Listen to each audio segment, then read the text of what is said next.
I'd like to lead you through a very quick exercise. Even the people out there in video land can do this. Cross your arms.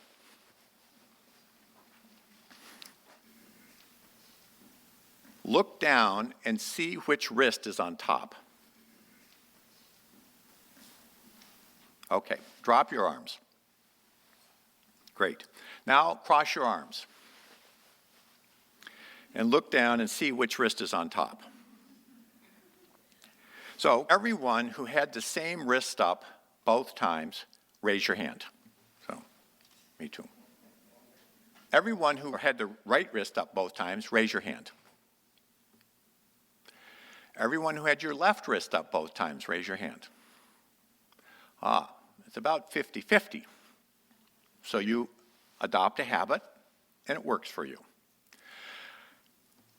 Growth is like that. We have, over the last couple centuries, adopted a set of habits, which range from the nature of our financial system to the indicators we choose for success, to the norms that we impart to our descendants and so forth. We have a whole very elaborate set of habits that we've developed, and they've been very successful.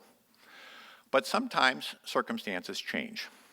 And now the circumstances have changed, and we need to develop new habits. And I'm going to give you practice. Cross your arms the other way.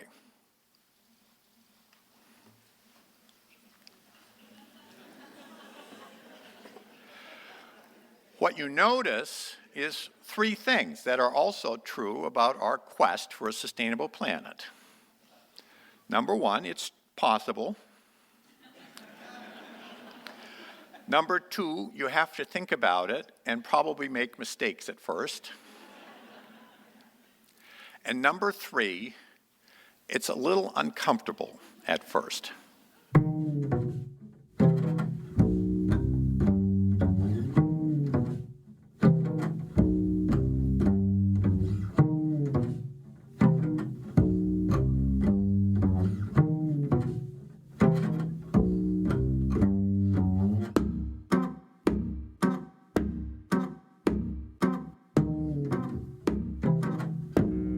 C'era una volta un uomo che inventò gli scacchi.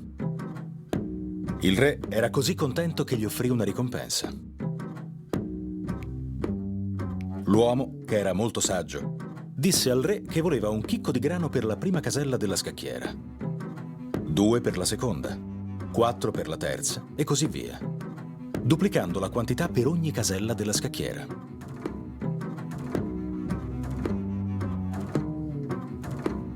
Il re pensò che l'uomo fosse uno sciocco, chiedendogli qualche chilo di grano invece di oro. Ma il re non sapeva che 64 raddoppi producono più grano di quanto gli esseri umani abbiano mai raccolto nella storia. Perciò dovette abdicare.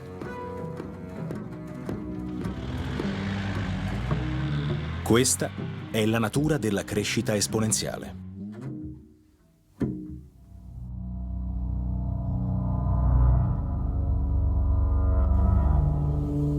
Immaginate che al posto dei chicchi di grano ci siano la popolazione, l'inquinamento, l'uso delle risorse, il consumo materiale e così via.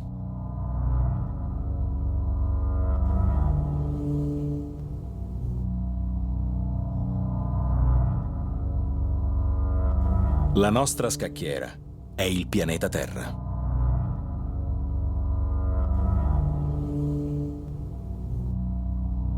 Questa è la storia di un gruppo di futuristi e scienziati che per 40 anni hanno messo in guardia dalla crescita infinita.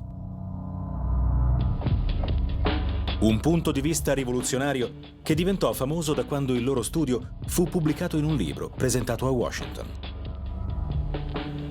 Era il 2 marzo 1972 e il dibattito è ancora oggi acceso, perché la situazione attuale appare come una conferma del peggiore dei loro scenari.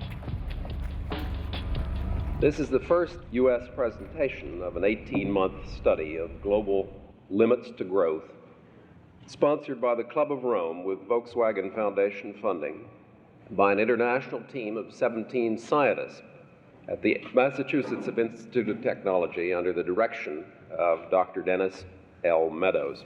During the last year, a group of us at MIT, the principal members of which are with me here today, have been looking at the exponential growth of our global social and economic system. We've been led to 5 basic conclusions. There are physical limits to growth, which, given current trends, are very likely to be encountered even during the lifetime of our children.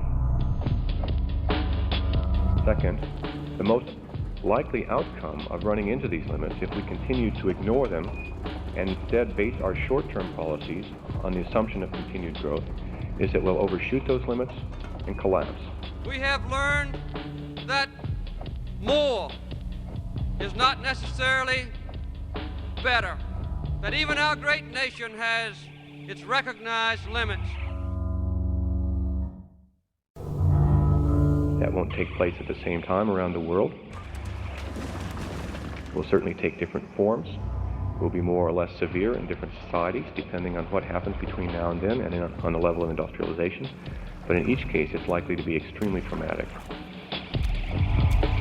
We believed then and now there are no limits to growth and human progress when men and women are free to follow their dreams. And we were right.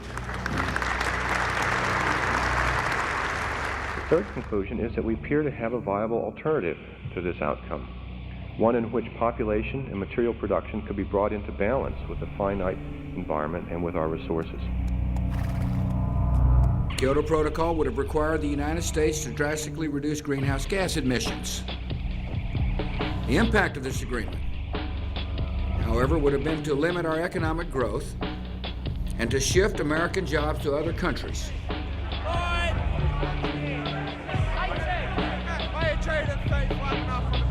Fourth conclusion is that it's realistically going to take a period of 50 years, 100 years or more to reach that alternative in an orderly fashion.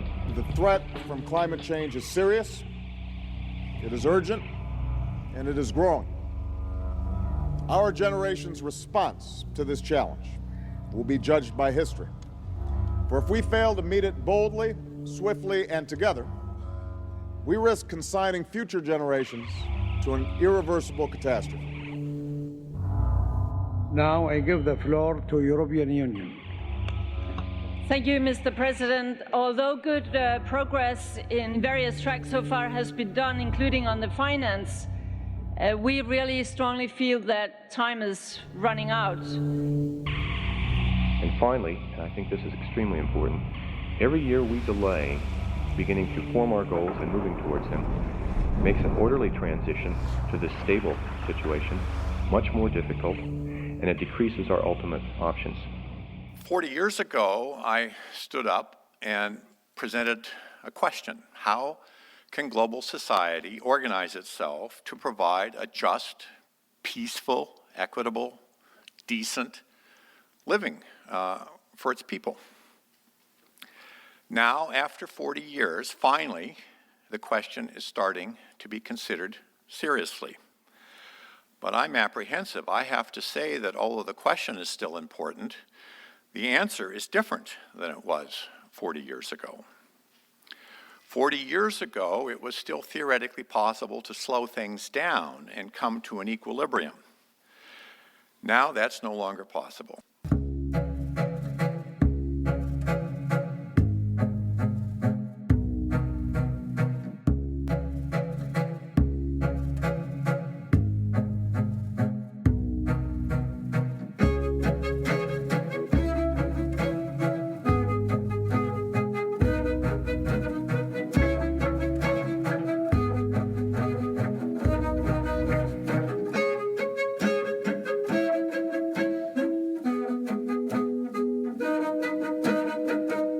I think it is accurate to say that today crises are considered to be independent of each other. And when there's some problem, a hurricane or a financial collapse or chaos in the Eurozone or bankruptcy in some company or whatever, people focus on that as though somehow the causes of it were inside.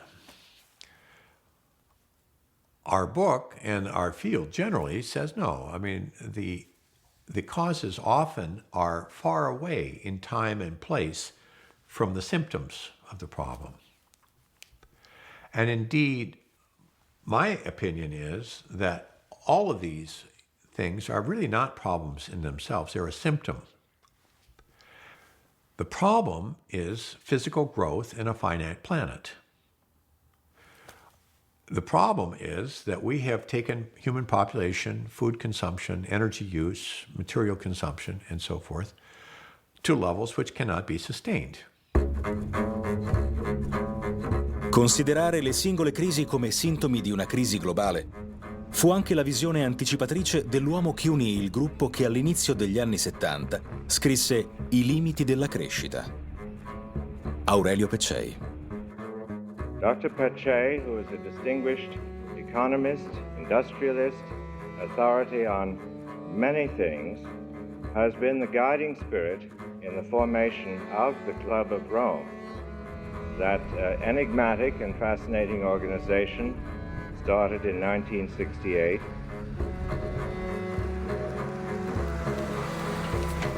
I am actually one of the founders of the Club of Rome, a group of scientists, humanists, educators, and businessmen who is very much concerned about the state of the world. We are not confronted any longer by separate problems. We cannot say that we have economic and ecological and political, psychological and security problems. Each problem is a multifaceted problem. Interconnected. And each one interacts with the other. And many of these interactions are explosive. And these big problems, which become every year larger, more complex, make a bundle, a tangle of problems, what we call the problematic. I limiti della crescita fu uno studio fatto per il Club di Roma e questo creò subito un mistero intorno al club. They seem to regard you, the Club of Rome, as a secret right-wing organisation hell-bent on retaining the capitalist way of life. Governments tend to look at you as a left-wing organisation undermining precisely the same system. Where exactly do you stand? Well, I presume somewhere in the middle. Basically, the Club of Rome is a body with trying to take a scientific, objective point of view.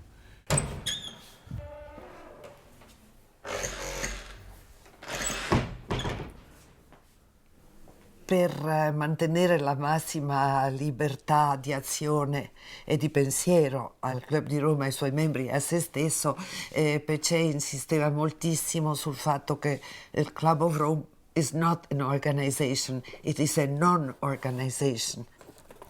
Cominciai a scrivere a persone i cui nomi comparivano sui giornali e allora io tutte le copie delle lettere mandate, le cosiddette veline dell'epoca fatte con carta carbone, cominciai a metterle insieme in un raccoglitore che battezzai Club di Roma. Allora lui disse: su quello scaffale tenga posto perché questa pratica si moltiplicherà presto. La visione umanista di Peccei aveva bisogno di una conferma scientifica. La svolta avvenne a Berna, dove Hugo Thiemann, membro del comitato esecutivo, organizzò la prima riunione ufficiale del club, con lo scopo di finanziare un progetto di ricerca sul futuro del mondo. Ecco, tutto Berna, giugno del 70, Hugo Thiemann, Pestel e King. Il presidente svizzero Nello Celio. The Swiss personalities, they were bankers and industrialists and so on, didn't understand what we want to do. And finally, there was a tension. Nobody knows what will happen. And beside me was sitting Jay Forrester. Jay Forrester, dall'MIT, uno dei pionieri dell'era dei computer, fu anche il fondatore della dinamica dei sistemi, la scienza che studia l'interazione fra sistemi complessi. Era probabilmente la sola persona al mondo capace di dare una risposta alla volontà di Pecei di analizzare il futuro. Ed era lì quel giorno. At that first meeting in Bern, being new and being an American, I thought the best thing for me to do was to have nothing to say and just to listen. And for the first time, about 6 o'clock in the evening, it was stated that the money was not available from the Volkswagen Foundation because no methodology had been settled on for doing the research. So now suddenly you had a project with no methodology and no money, which was very close to no project. And Forrester told me, said, Hugo, that is my most interesting day in life. You have a problem and you define the problem, but you have no solution. I have a solution. And I told them they could come to MIT and learn more about this, but they would have to come for 2 weeks or not at all, because I knew that it would take 2 weeks for them to really understand. And they agreed. They agreed there at midnight that evening that they would come 3 weeks from that day. I was conscious at that moment that Aurelio said yes, but he was not very satisfied. What he was lacking that now at that time with computers, with figures and so on, we would approach a problem which is in his eyes a human problem.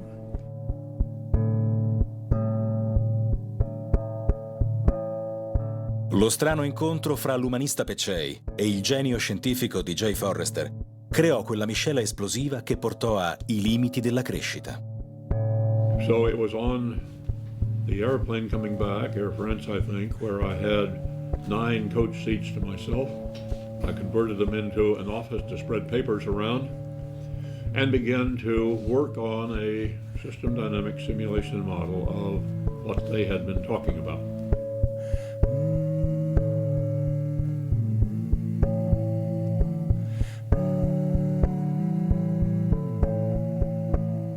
The problem here is that these systems are what we have come to call counterintuitive.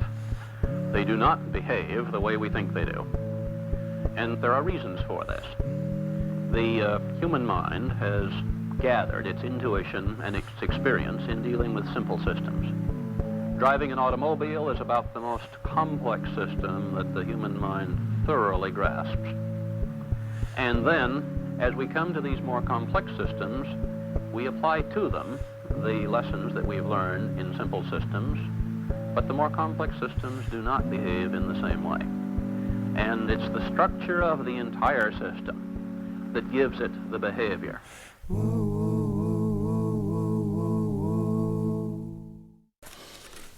Quando Forrester se ne usciva con counterintuitive behavior of complex systems, così, cioè è complex la frase per capirla.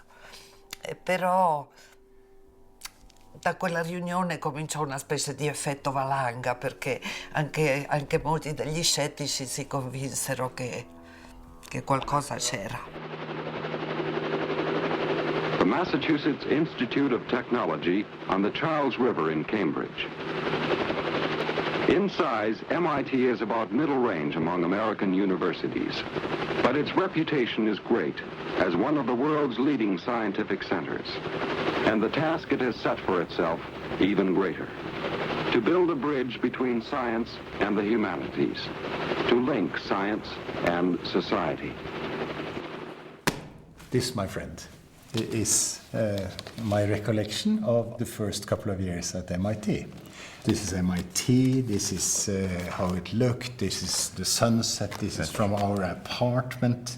So I came to MIT in January 1970 to study physics. I discovered in 2 months' time that this was not the point. I happened to hear Forrester give a talk in a physics department on a Thursday evening, perhaps in early March. I understood simply from listening him to This Was Life, I managed to transfer into the management school. Then I got a desk in Eurogroup, and then basically came the June meeting. Yeah. I was already a professor at that time because I had been appointed after I graduated, and I just took my first year off. Forrester did Forrester then basically give you the responsibility to execute the program, or how was that done? Well, so on the way back from the Bern meeting, Forrester, almost literally on a napkin, but on some sort of paper, drew a crude flow diagram for a global model. And he got home and, in his home computer over the weekend, programmed a model and had some runs. They were not scaled correctly. I remember they were about 25 feet long. But, typing out. This was in the days of selecting typewriters. Exactly. Then the executive committee came, Aurelio, Alex, Ugo Timon, and I remember after about a week, I came home to Donella one night. I said, this would be an interesting project. I think I know how to do it.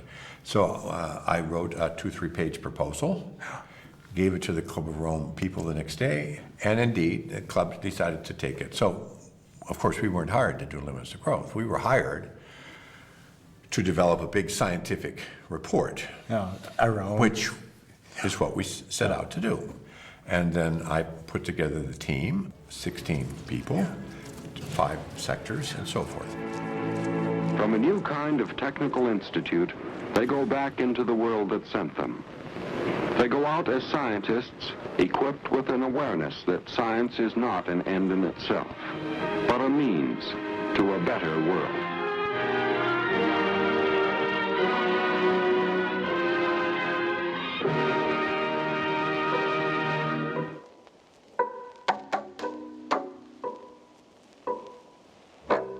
Professor J. Forrester encouraged and supported at every turn the remarkable team you find up here. I feel like, the average age of the people at this table, except for me, is 26 and a half.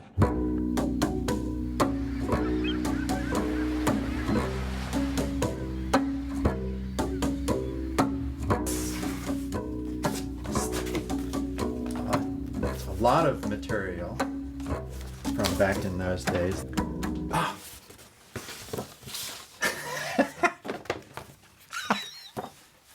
All right, there I am as a graduate student at MIT. There came out a piece of paper among all the graduate students in that system dynamics research group saying there's an opportunity here. We have some funding. We have some couple of positions to work on this research program. I ran in Dennis's office as a graduate student and said, this is fascinating. I would like to be on that team. Dennis said, great. You were the first one in here. You get to be on the team.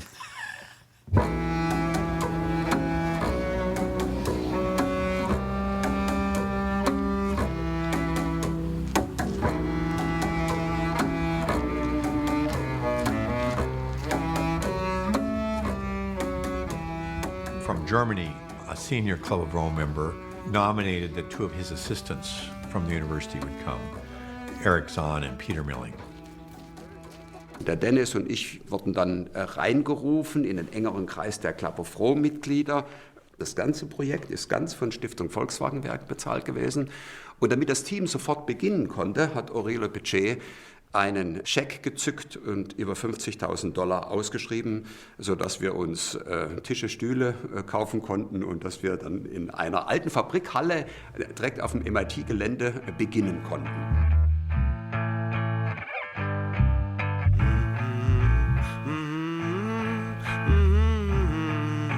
So we were eating, sleeping, everything in the office, yeah.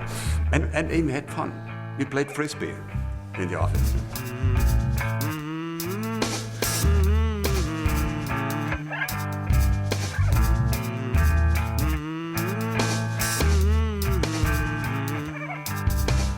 Aber im Wesentlichen war das eine Kerngruppe von 6 Leuten. Ja, und mit der Leitung Dennis Meadows, stellvertretende Leitung Erich Zahn und wirklich der mit einer herausragenden Position, muss man sagen, von Donella Meadows.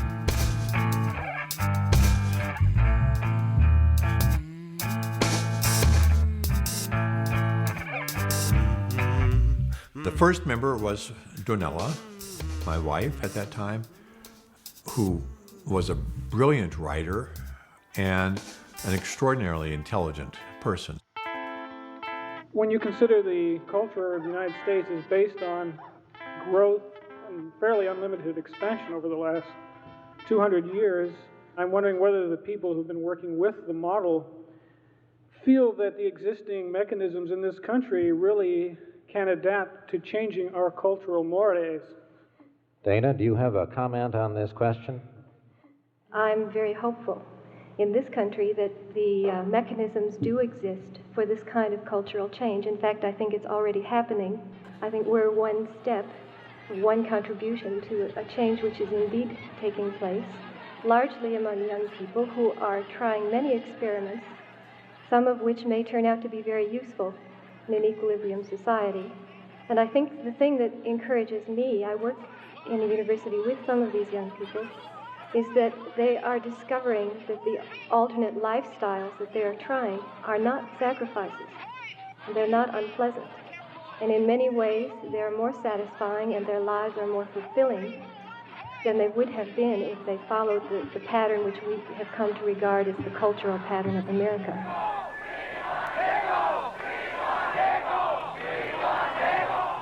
At that time, we were all optimists. Every single one of us believed that the research that we were doing and the book that we were writing was a prescription for optimism.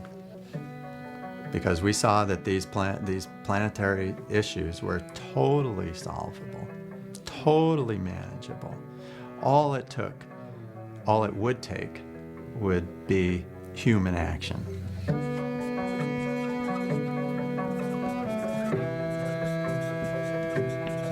Eventually, I want to understand population, and one influence on population is deaths.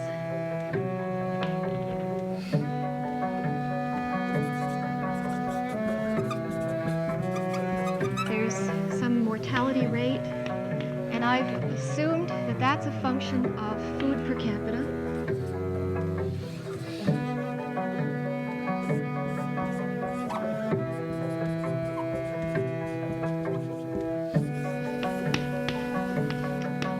Loop for population. Plus. So what we have here is a very simple qualitative diagram showing the limits to growth concepts. Over here, we have population, which grows exponentially unless restrained, unless people reduce their fertility. And here's the growth of the economy, which also grows exponentially.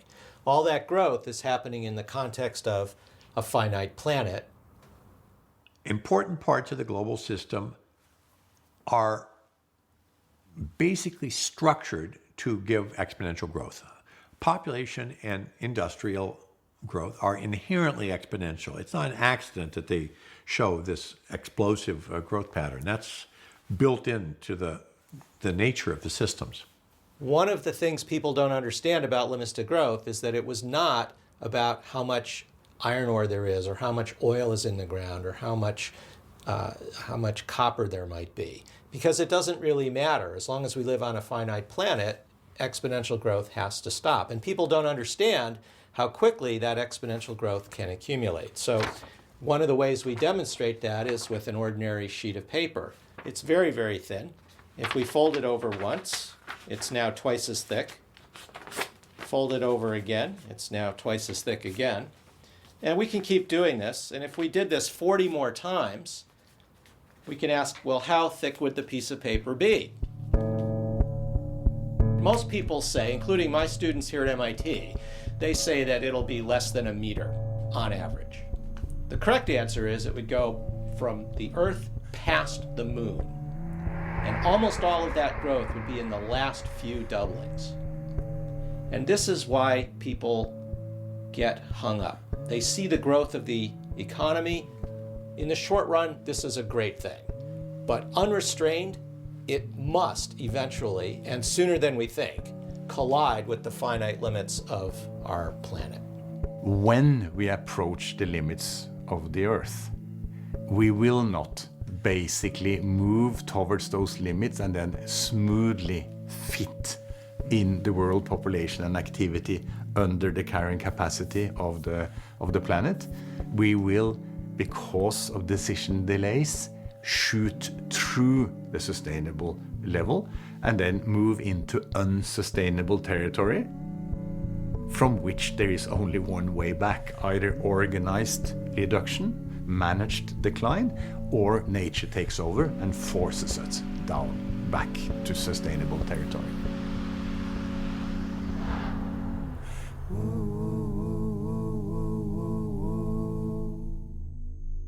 When you're driving a car, you don't wait until you're just next to the stop sign before you put on the brakes.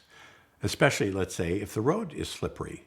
You understand that it's going to take a while, so you have to start much earlier to slow down.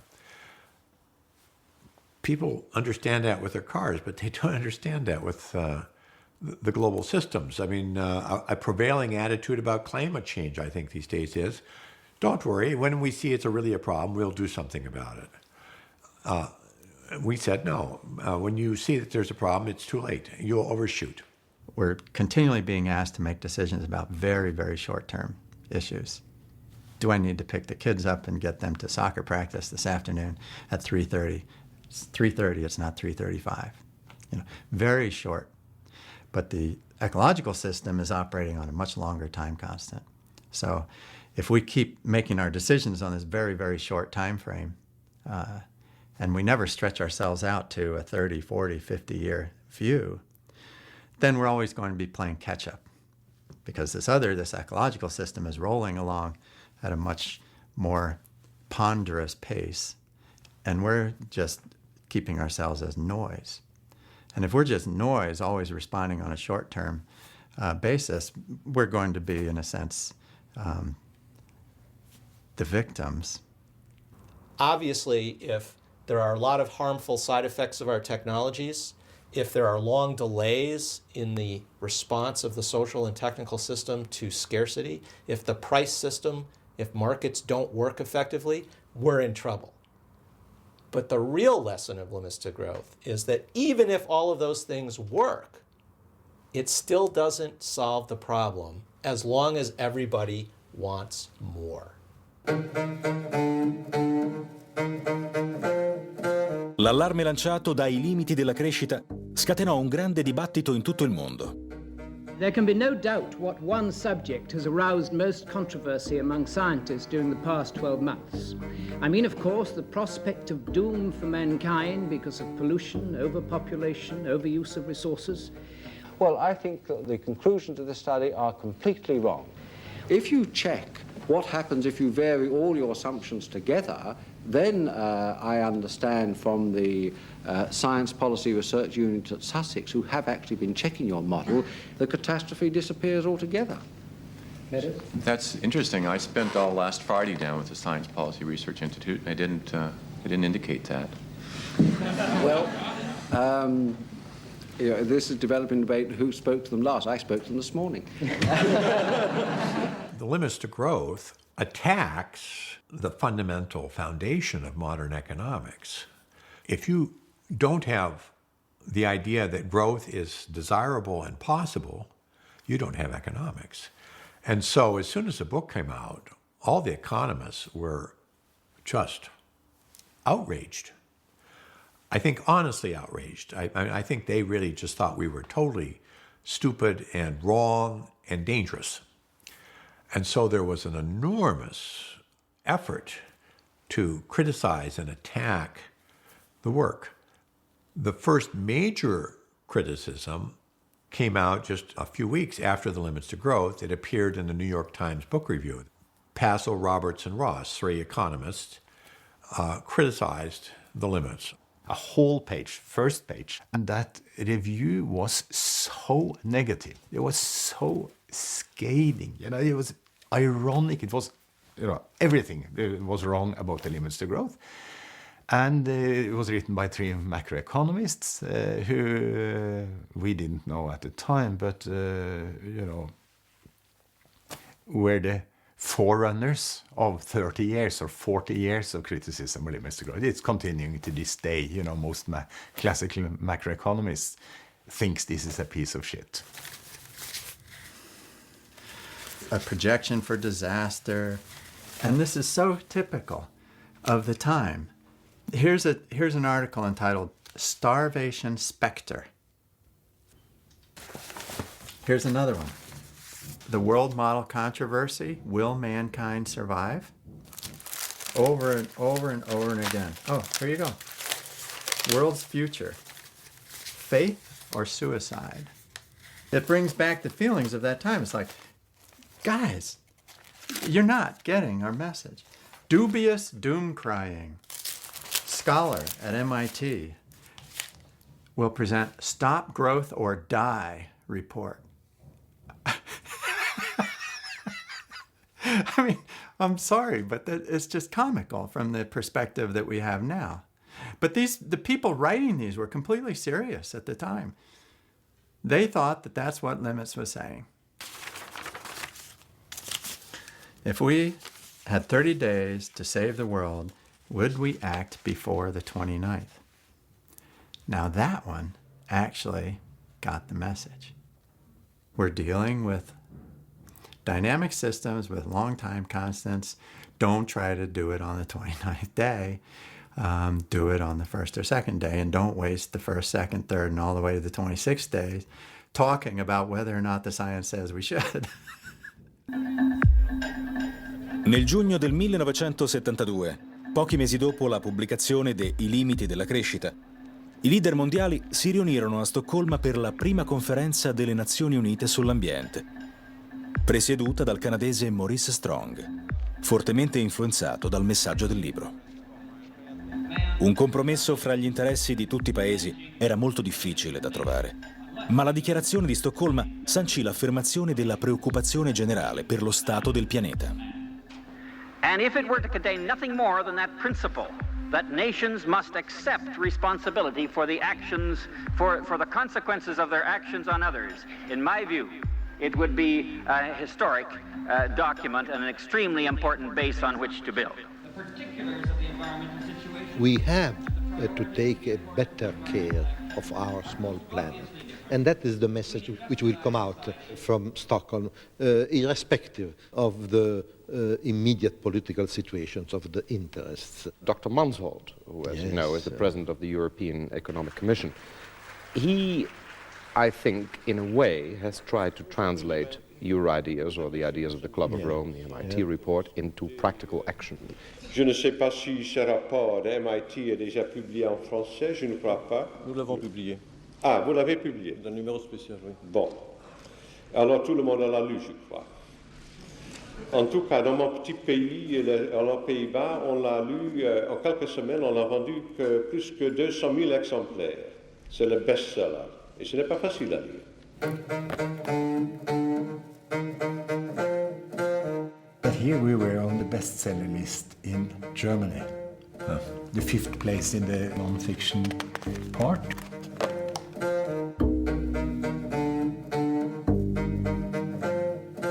Wir wollen uns die Freiheit nehmen, in einem Spiel Alternativen von Zukunft zu durchdenken, Bilder von Zukunft zu entwerfen, denn wie wollte man Zukunft planen, wenn man kein Bild von ihr hätte?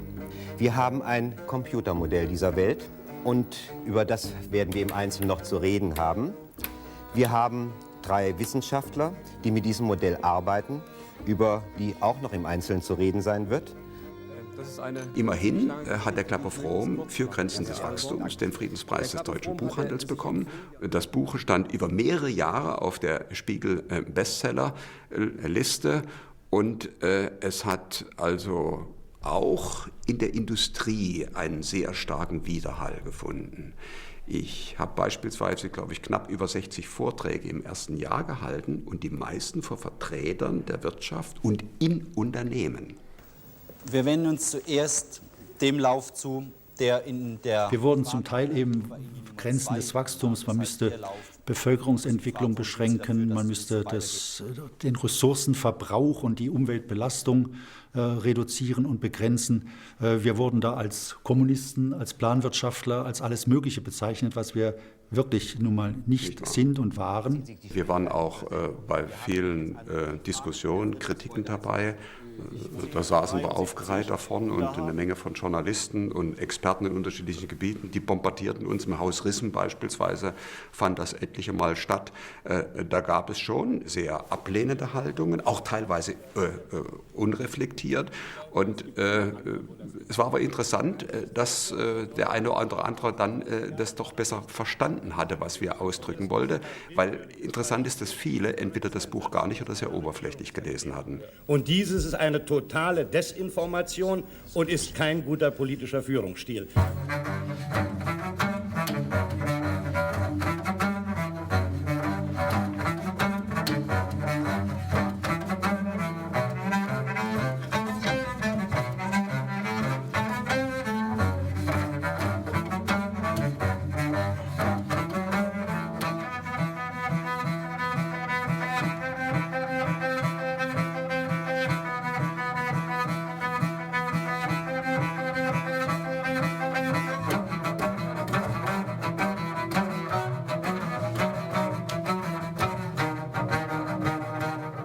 nuova visibilità che stava acquisendo il Club di Roma gli permise nel 1974 di indire una riunione di capi di Stato e di Governo con l'appoggio del cancelliere austriaco Bruno Kreisky. E la riunione si svolse a Salisburgo e parteciparono il presidente del Messico Echevarria, il presidente del Senegal Léopold Senghor, il primo ministro canadese Pierre Trudeau e il primo ministro svedese Olof Palme, che disse che lui sottoscriveva full-heartedly, con tutto il cuore, quello che gli andava dicendo Pecei, che però purtroppo se avesse preso delle posizioni così drastiche e impostato una politica così severa non lo avrebbero mai rieletto e quindi lui doveva scendere necessariamente a dei compromessi.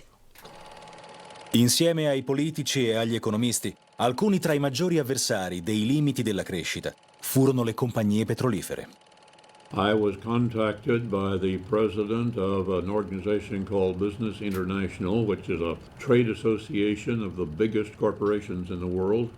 We had the president of IBM, the president of Remington Rand. We had 40 or 50 people of that sort. And their attitude was, you're right, but what can we do about it? Given the political and competitive situation, one of them said, do we have to walk out on the end of this plank and jump off? Or is there some alternative?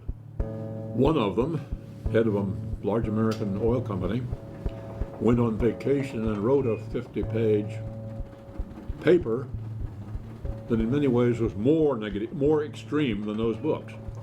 And he came back to his company and his vice president said, you must not let that out.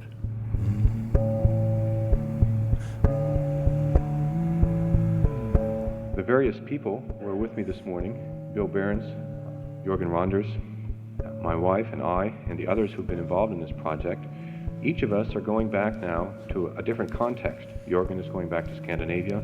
2 Germans have already returned to Germany to try and begin working out specific policies.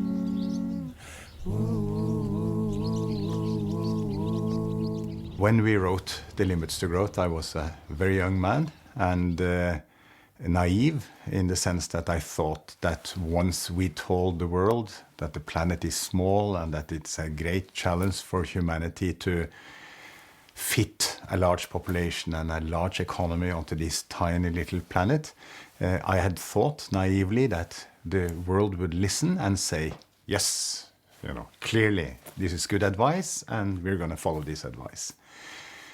It didn't take long before I really understood that that was not the case. And after 10 years of trying to push the message during the 1970s, I basically gave up and said that this is too early. We have to wait another 20 years or so until the real world problems become more acute and more easily observed by most people. And then we can start once more and try to assist a shift in the direction of sustainable development.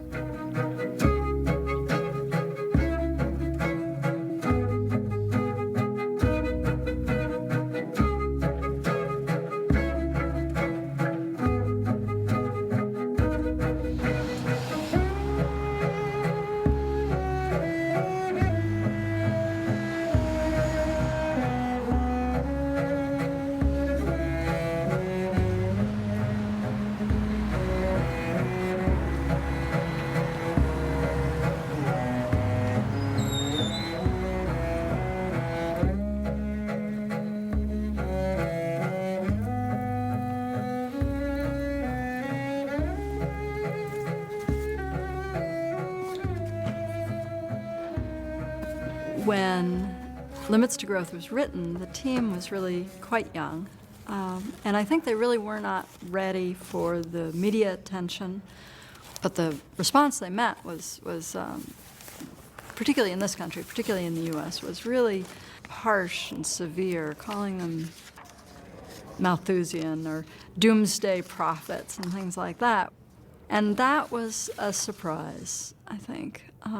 And each of the authors dealt with that and the following controversy that came up around the book in different ways.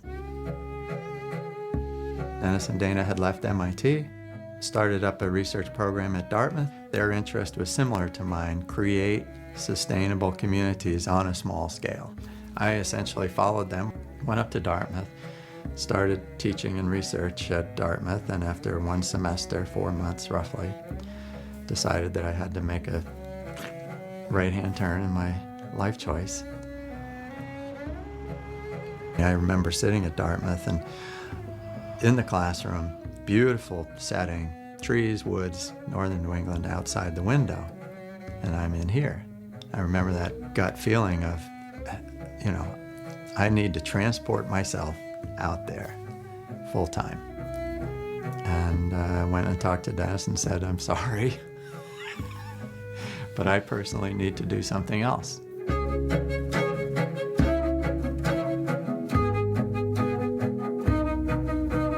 Bought a small log cabin in the foothills of Vermont that had no power, no telephone, ran on kerosene lights, heated with burning firewood, created an organic garden, started raising animals. On a personal level, I'm going to do this and see what it takes to live in harmony, even on this little small piece of earth, to live in harmony and with a low carbon footprint.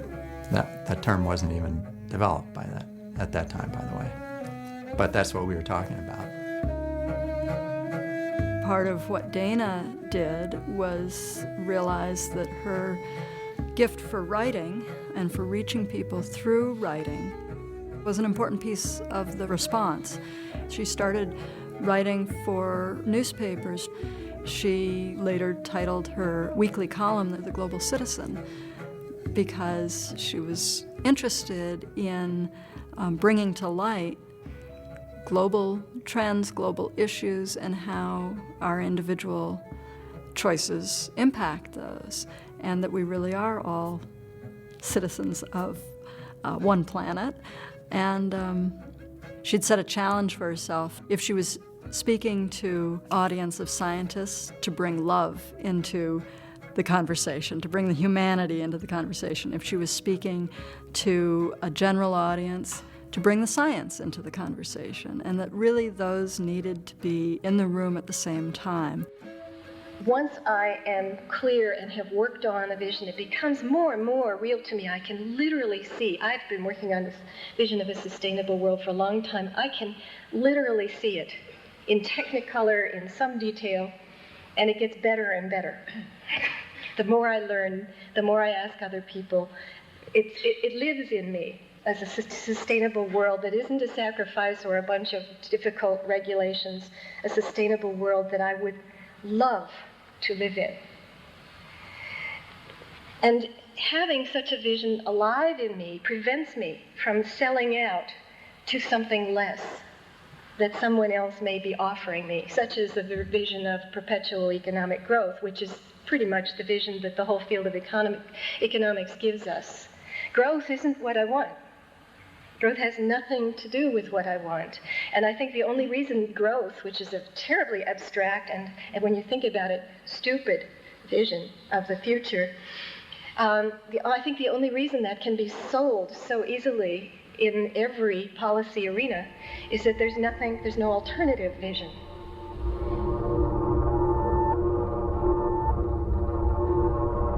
Una visione alternativa sembrava rendersi necessaria dopo le crisi energetiche che spaventarono il mondo occidentale negli anni 70.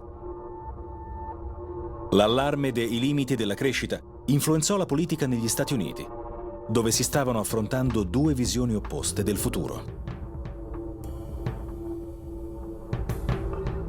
Negli Stati Uniti Pecei aveva conosciuto Zbigniew Brzezinski, di difficilissima pronuncia, che poi sarebbe diventato consigliere del presidente Carter. E Brzezinski gli aveva chiesto di scrivere una lettera a Carter per sensibilizzarlo sul pensiero del Club di Roma.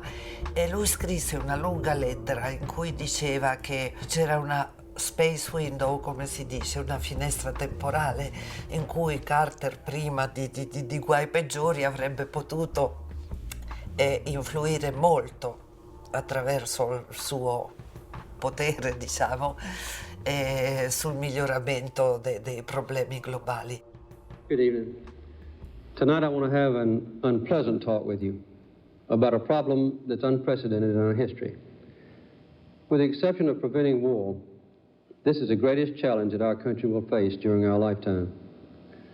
The energy crisis has not yet overwhelmed us, but it will if we do not act quickly. It's a problem that we will not be able to solve in the next few years, and it's likely to get progressively worse through the rest of this century. We must not be selfish or timid if we hope to have a decent world for our children and our grandchildren. We simply must balance our demand for energy with our rapidly shrinking resources. By acting now, we can control our future instead of letting the future control us. What a difference a president makes.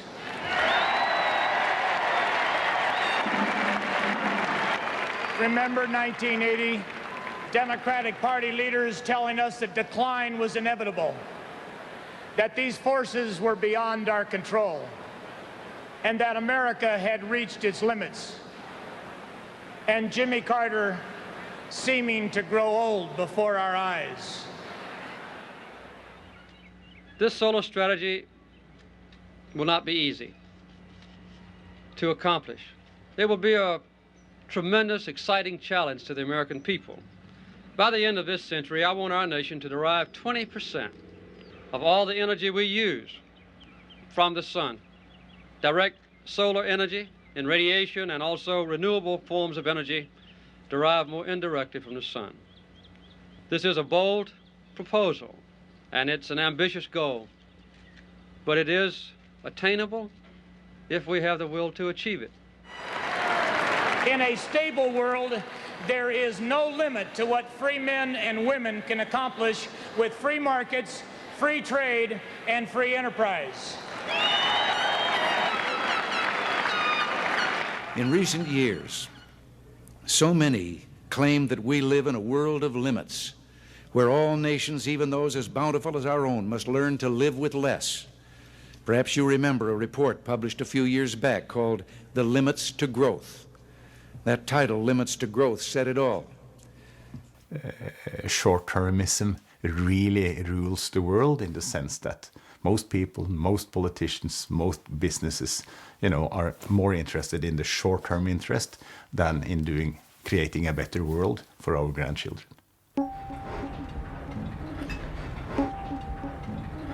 They are the living image of the young people I have always in mind when we work. I think that we have prepared for them a very ugly world. We have to do something to correct what we have done so far. L'ultima riunione si sarebbe dovuta tenere a Helsinki. L'ultimo ricordo che ho di lui è quando mi dettava quella che lui voleva diventasse un'agenda per la fine del secolo. Me la finì di dettare nel letto d'ospedale un pomeriggio alle 6, alle 4 di mattina mi telefonò la moglie che era morto. E allora io trascrissi tutto quello che mi aveva dettato e specificai alla fine che non aveva potuto rileggerla, quindi speravo di aver trascritto bene il suo pensiero e la mandai a tutti e 100 i membri del Club di Roma. E poi ho avuto la soddisfazione di vedere che il senatore Pell, che era membro del Club di Roma, la fece inserire nei Congressional Records del Senato degli Stati Uniti. E questo fu l'ultimo lavoro che feci con lui. Poi ne feci altri per lui, con i suoi amici. Ecco. Mi dispiace, ma...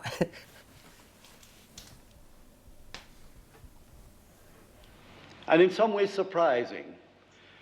It's rather incredible that in this day of superpowers, of multinational corporations, of demagogues, and of mass media, that a single man with a few companions should have any influence to the extent that the Club of Rome and Aurelio have had. And this, I think, is essentially a tribute to the personality and the greatness of this single human being whose memory we shall celebrate later today.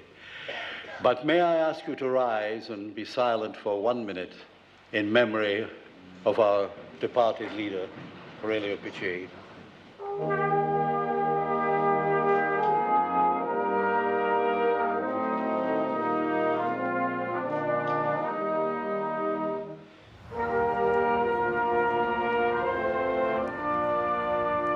Vent'anni dopo la pubblicazione de I Limiti della Crescita, Dennis e Donella Meadows e Jorgen Randers decisero di verificare i loro scenari, aggiornandoli con nuovi dati. These are pictures of Jorgen and Dennis and Dana, mostly taken at Foundation Farm in Plainfield, New Hampshire, where Dana lived.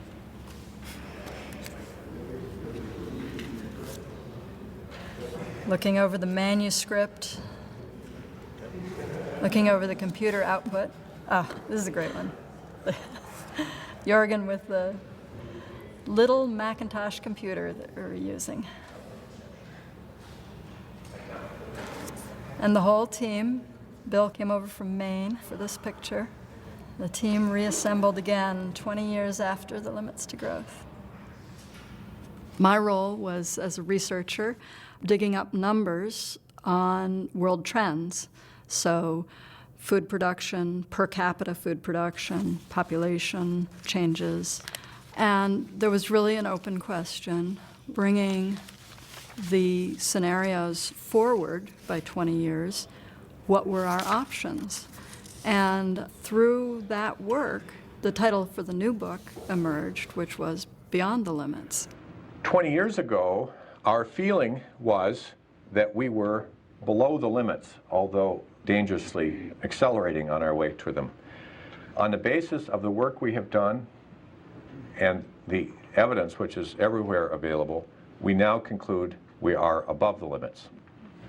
Our book has already triggered one public debate in Norway, which Dana doesn't like. I like it very much because I think it's kind of interesting. One has ended up asking the question, assume now that this analysis is true, and assume that rather significant changes should be done in order to move us from current situation to a sustainable society. Do we believe that democratic societies are capable of making those kinds of societal decisions? And that has triggered a fairly interesting discussion where lots of people, not only systems people, are involved, but the whole spectrum. And the conclusion is rather clearly that the answer is no. I don't consider myself any better than any other human being, but I have lived for 20 years with these global models. And I can see, I instinctively understand the global results of personal actions that I take. And I know what kind of world I want to live in. I don't want to live in a collapsing world. I don't want to live in a world, as Jürgen says, it's getting grayer and grayer. And it costs more and more and more to maintain even a decent standard of living. I want to live in a sustainable world where there is no poverty, no hunger, and no erosion of the Earth's resources. Il 1992 fu anche l'anno della Conferenza mondiale sull'ambiente di Rio. E 20 anni dopo Stoccolma, i limiti della crescita era ancora il nemico da battere. Sta pronto, Presidente Bush? Okay. This is truly an historic gathering. And the Chinese have a proverb, if a man cheats the earth will cheat man. And the idea of sustaining the planet so that it may sustain us is as old as life itself. We must leave this earth in better condition than we found it. And today this old truth must be applied to new threats facing the resources which sustain us all. The atmosphere and the ocean, the stratosphere and the biosphere. Our village is truly global. Some find the challenges ahead overwhelming. I believe that their pessimism is unfounded. 20 years ago, some spoke of the limits to growth. And today we realize that growth is the engine of change and the friend of the environment. 20 anni in più e altre 18 conferenze sull'ambiente sono passate da allora.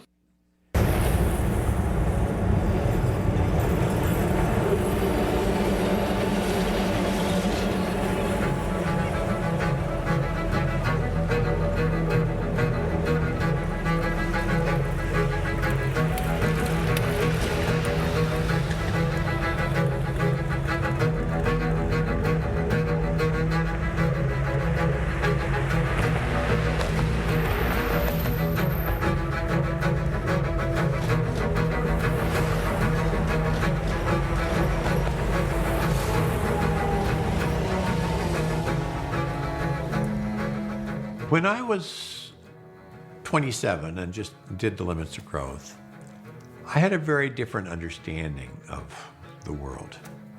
You see, there's two general mentalities about policy. Scientists gather data and they say, oh my goodness, the sea level is going up, intensive storms are becoming worse, a drought and precipitation patterns are becoming more difficult. There's climate change. We need to change our greenhouse gas emissions. The other mentality says, I don't believe climate change because the glaciers are actually getting bigger. And then the scientists do some studies and they say, no, actually the glaciers are getting smaller around the world. And then the climate skeptics say, well, actually I don't care about the glaciers so much. I don't believe in climate change. I refuse to take action now because the polar bears are actually better off than they used to be. Then the scientists do some work and they say, no, actually the polar bears are in terrible trouble now. They're drowning, they don't have any food anymore, the ice is going away for them. And the climate skeptic says, well, actually I don't care so much about polar bears, really. I don't believe in climate change because there was a lot of snow in Washington, D.C. last winter.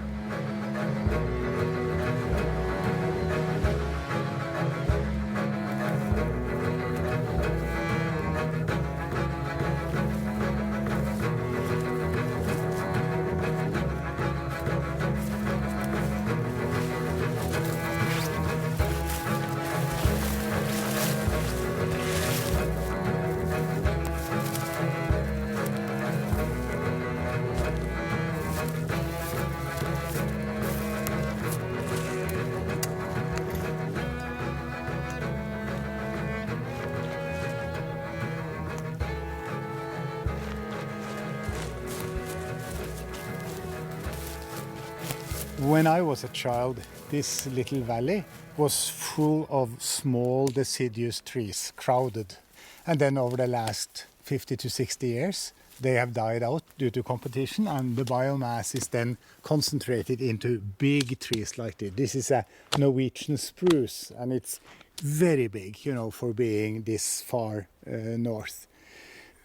People think, what about +2 degrees centigrade? That's so little it doesn't really matter. But it actually moves timber lines 300, 350 meters vertical. So what you have in the Alps at a certain level will move 350 meters up. What you have at the top will move into heaven and remain there. And these are tremendous shifts. And at the same time, the climate zones are moving towards the North Pole, by essentially 5 kilometers per year. So the temperature is moving every year towards the North Pole, and of course gradually the trees are going to follow, and the birds are going to follow, and whatever is going to follow. Could we have a different path of evolution on the planet by accepting that we do have an impact on the planet's climate system, by accepting the reality that what we do does affect our climate, and that when we have to respond to that, it's going to be expensive. Dollars, buildings, people, infrastructure, it's going to be expensive. Would it be less expensive to actually live within our boundaries, to live in harmony with the planet? I think you might find that the science says, yes, it would be less expensive. So solar energy worldwide is the most abundant form of energy. It's the lowest cost form of electrical energy now on the planet.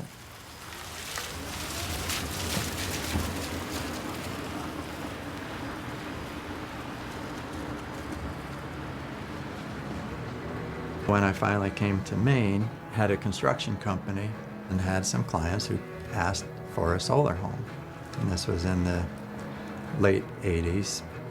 And then from then, started putting up solar panels all over New England.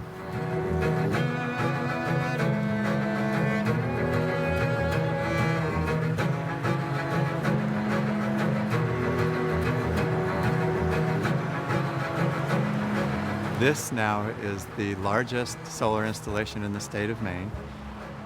This array is 696 panels, which makes a total of 170 kilowatts, 170,000 watts of panels, which will produce for this campus about 11% of its electricity need over a yearly basis.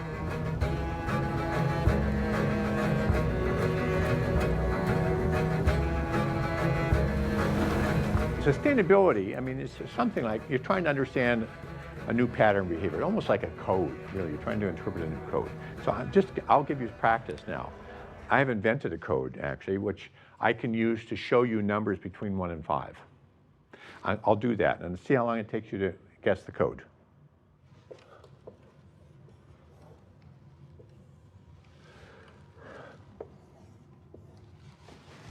What number am I showing you? So I'm showing you 5. Who thought 5? Nobody. 1/5 of you. I don't know. Okay, let's try it again.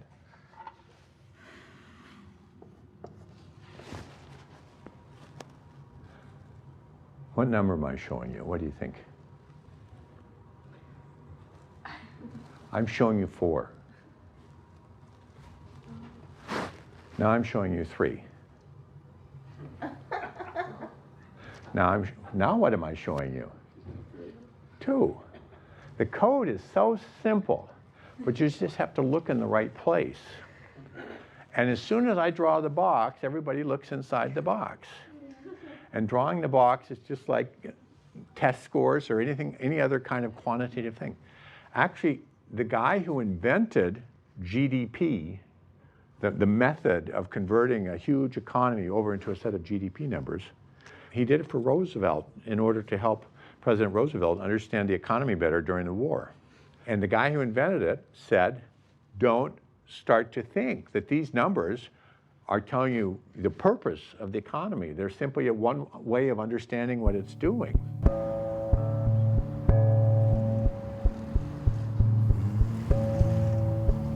Cosa pensano oggi del futuro gli autori dei Limiti della Crescita? La risposta di Jürgen Randers è un libro che ha presentato per la prima volta a Rotterdam nel maggio del 2012. La sua previsione per i prossimi 40 anni. The reason why I wrote this book was basically personal. I wanted to satisfy my curiosity about what kind of life conditions I am going to have during the remaining 20 to 25 years of my life. I've been worrying about the future most of my life. Now I wanted to have a description what the rest of my life is actually going to look like, so I can stop worrying and knowing. So that's completed. I know what the next 40 years is going to be like. And this gives great peace of heart. Dennis Meadows ha deciso di non scrivere un aggiornamento dei limiti della crescita a 40 anni di distanza. Ha invece continuato a viaggiare, così come ha fatto in tutto questo tempo, aggiornando e avvertendo le sfere decisionali rispetto alle prospettive per il futuro dal suo punto di vista. Het is voor mij een große Vergnügen hier. Nogmaals zu sein. Ich bin oftmals in Berlin, aber niemals bevor mit solch einer berühmten Gruppe. Es tut mir leid, ich muss leider auf Englisch wechseln, weil mein technischer Wortschatz fehlt noch. Und ich hätte lieber klug auf Englisch statt dumm auf Deutsch sein. Jetzt befinden wir uns in einer revolutionären Zeitspanne. Ich war am Alexanderplatz, Samstag, und da gab es eine Occupy Berlin-Demonstration. Die wissen nicht wirklich, was sie hier besetzen, die wissen auch nicht unbedingt das, was sie nun wirklich wollen, aber sie wissen, dass die gegenwärtige Situation ihnen nicht gefällt. Und dieses Gefühl, das wird von Millionen, von Hunderten von Millionen von Menschen überall auf der Welt geteilt. Wohin führt das? Ich weiß es nicht. Aber ich habe schon sehr oft gesagt, auch in Berlin, wenn ich hier, das glaube ich nach wie vor, dass in den nächsten 20 Jahren, also sagen wir mal bis 2030, Sie mehr Wandel in diesem Land erleben werden, in dieser Union in Europa, als man sich vorstellen kann. Mehr Veränderung in 20 Jahren, als es in den gesamten 100 Jahren davor gegeben hat. Politischer Wandel, sozialer Wandel, Umweltwandel, auch wirtschaftsmäßig großer Wandel. Also wir leben da schon in einer Zeit, in der viele der Annahmen, die wir alle haben und die wir halten, verändert werden. Und das Ganze wird in unserer Lebenszeit passieren. Nachhaltige Entwicklung, was meinen wir damit? The term sustainability is used in so many different ways now, but implicit in most of those definitions are some key ideas. Sustainability means that we get to keep what we have, hopefully maybe even go up a little. The second major idea is, well, of course the poor people deserve to have that much too, so the poor people can come up. And then the third idea is, somehow there will be technology and market changes so that we can do all of this without causing so much damage to the environment and to resources and so forth. So that's the inherent, implicit idea about sustainability. It's just a fantasy. There's virtually no chance that the Western world can maintain current standards. We're enormously dependent on cheap energy. Energy isn't cheap now, and it's not ever going to be cheap in the future. We built the industrial economies when oil was $2 or $3 a barrel. Now it's $100 a barrel.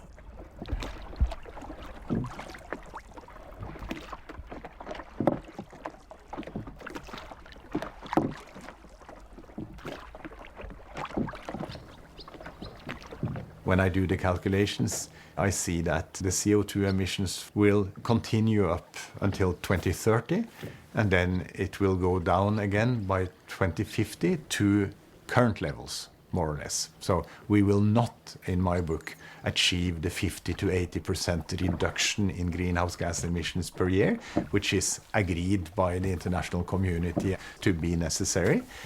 Instead, we will cut zero by 2050.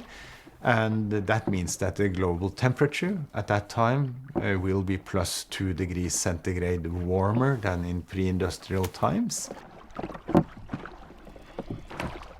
The real problem is the possibility of self-reinforcing climate change in the second half of this century.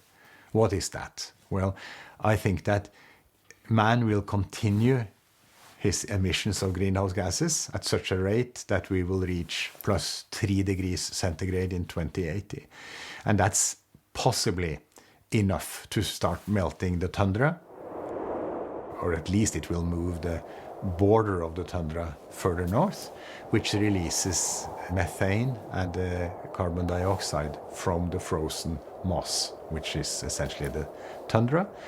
And these are strong greenhouse gases, which of course then makes the temperature even higher, which then melts more tundra, which then releases more methane into the atmosphere. And in an unlucky incidence, this takes off. And of course, there is then nothing man can do. If this process starts, it will go all the way until all the tundra is melted and all the methane is in the atmosphere.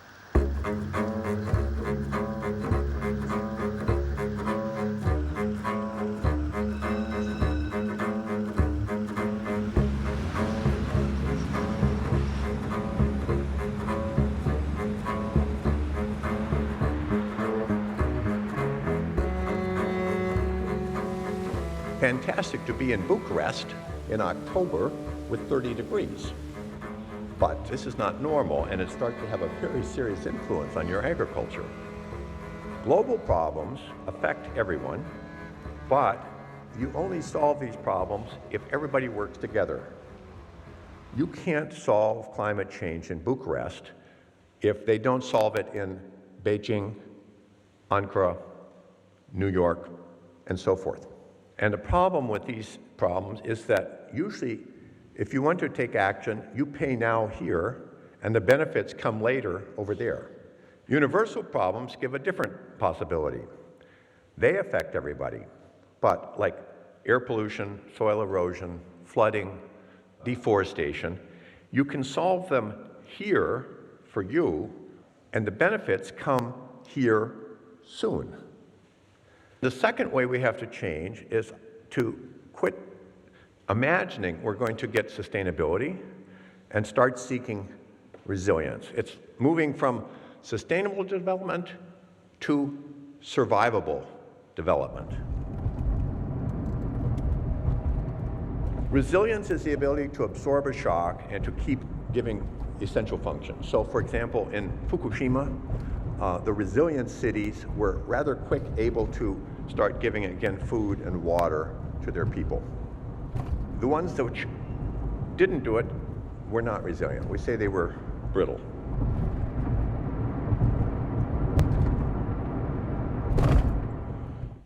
We need to move people from making fossil cars to making electric cars. We need to move people from putting in gas pipeline to putting in copper wire to distribute hydropower. We need to move people and capital from building coal-fired utilities to actually building windmills. And when you do the calculations, all you need is to shift 1 to 2% of the total employment and the total capital. So it is so easy, and it can even be done with existing technologies. So we ask the capitalist system, can capitalism actually help us shift the investment flows? And of course the answer is no. Capitalism is made in order to allocate capital to the most profitable project, not to the projects that are societally beneficial.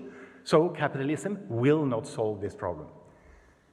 Couldn't then society regulate capitalism in such a manner that what is societally beneficial also becomes the most profitable? And the answer is, of course, yes. In principle, society could agree that, for instance, putting a price on climate gas emissions, a carbon price, which will make it profitable to invest in electric cars rather than in fossil cars. But of course, that requires parliaments to pass this regulation, and parliaments is composed of politicians who have voters, and voters are also short-term in the sense that voters are not in favor of increased gasoline prices or increased power prices. And so politicians cannot propose those things that actually would modify capitalism so that capitalist investment flows would solve the problem. So the core problem is short-termism in the individual, reflected in democracy and reflected in capitalism, which are two systems of governance that we have chosen to guide our lives. That's the problematique. The problematique sits in you and I and everyone else. It's the short-term nature of the human being. La prima tabella dei limiti della crescita nel 1972 era intitolata Prospettive umane e la didascalia diceva: anche se le prospettive delle persone variano nello spazio e nel tempo, ogni individuo si colloca in una certa posizione del diagramma spazio-temporale. La maggioranza delle persone è interessata solo a ciò che riguarda la propria famiglia o gli amici in un periodo limitato di tempo. Altri guardano oltre nel tempo o nello spazio, una città o una nazione. Solo pochissimi hanno una prospettiva globale che si estende verso un futuro lontano.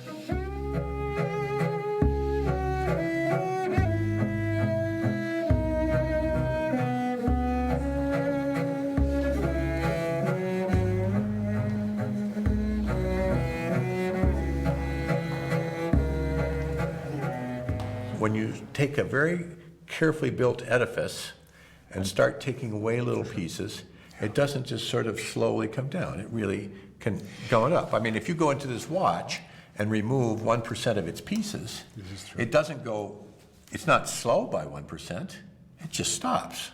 Society's like that. So that's another thing I have about you. I like this because, of course, I've spent 10 years of my life full-time trying to use this argument against biodiversity loss.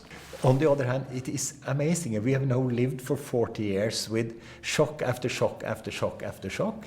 And in most cases, even in the financial crisis, which was mishandled as badly as any crisis will be, you know, the system is surprisingly resilient. The system is surprisingly resilient, especially for the rich.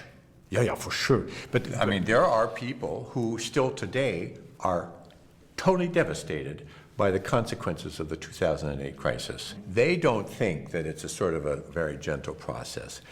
We are rich. We're educated. We don't have debts.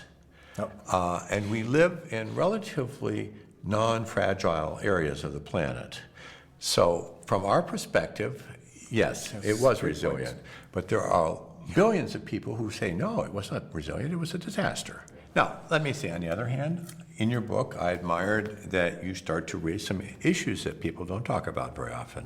Is democracy really an effective governance form for coping with these problems? I don't say anything about my preference for it or the morality of it, but we can just say objectively, democracy, the democratic nations are not getting in control of CO2 emissions. They're not getting in control of environmental damage from global perspectives and so forth. And so it's important to raise those issues, get people to start thinking about it. That you did. I thought that was fine. Did you know that the Norwegian Parliament unbelievably allocated, $50 million or something like this, a fairly high amount of money, to build this seed vault? They found a cool hillside where there is permafrost to keep this at minus 35 degrees centigrade for as long as they can.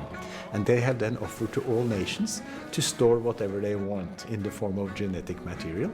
And it's interesting, in my mind, very forward-looking. I would not have thought that a democracy would be willing to do that type of thing, which is for some kind of undefined group sometime far in the future. So luckily, in some cases, I am wrong. Come vedrebbe oggi il futuro Donella Meadows? È scomparsa nel 2001, ma la sua memoria continua ad ispirare molti in tutto il mondo. Tra loro ci sono i membri della comunità di Cobb Hill Farm, nel Vermont, un progetto iniziato da Donella. Ci sono sogni che diventano realtà. People from this part of New England and all over the world really have been interested in the experiment that we're doing here. And so we often find that we have visitors, sometimes for a few hours, sometimes for a few days or weeks. People will come and volunteer to help work on the farm, to learn about agriculture and sustainable agriculture, or just ask us questions about some of the decisions we made in the building process here. Cobb Hill was first an idea that occurred to Dana Meadows in about 1996 or 1997. At the time, my husband and I were part of that circle of people who were intrigued by that idea. And we spent about 5 years imagining what it could be, visiting land and farms all over Vermont. Dana, originally her vision was that it would be a place where people lived, an organic farm that produced the food, and a research institute, which became the Sustainability Institute. She had this way of inviting and welcoming everyone else around her into the vision, and so that it became all of our visions. So, what is your vision? What do you really want?